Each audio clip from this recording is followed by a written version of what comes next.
ng earnings, followers, viewers, at reach? Isang bagay lang ang sagot dyan. Makinig kang mabuti. Maraming tao ang nagtatanong, bakit wala akong earnings? Bakit konti ang views ko? Bakit hindi ako nag-grow?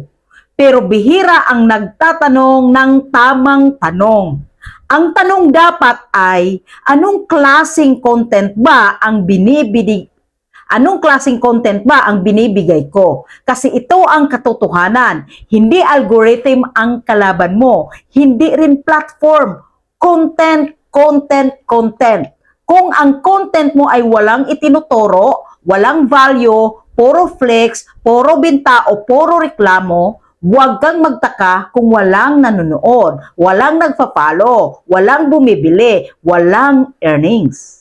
Ang earnings ay sumusunod lang yan sa content na may tiwala. Ang followers, dumadating yan kapag may natutunan sila sa'yo. Viewers, nananatili yan kapag ramdam nila ang value. Reach, binibigay yan ng platform sa content na pinapanood hanggang dulo. Hindi ka kikita dahil gusto mo lang. Kikita ka dahil may natulungan ka.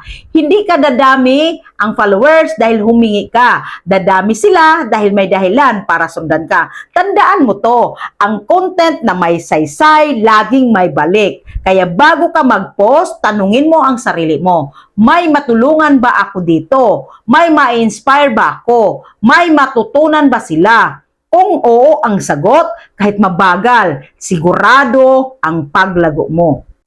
Kung gusto mo ng earnings, huwag mo unahin ang income. Unahin mo ang content. Kung nakatulong ito sa'yo, i-share mo. Baka ikaw ang sagot sa tanong ng mga ibang tao.